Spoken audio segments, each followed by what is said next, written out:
Garth Sanderson, sir. The Eastern Breeze is on one side. The other side is Ryan McKay, Bobcat Services in James Smith. I know, yeah.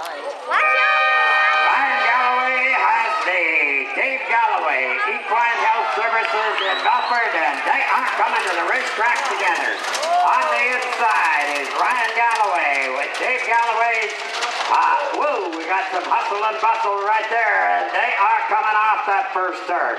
Ryan Galloway's on the inside. Garth Sanderson is out in front as they go to the backstretch. Lee Gareau on the outside for the Dodge City.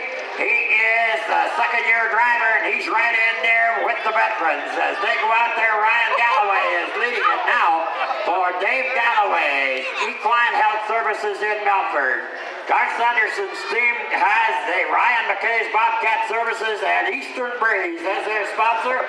On the outside is the Dodge City Automotive in Saskatoon on Preston and 8.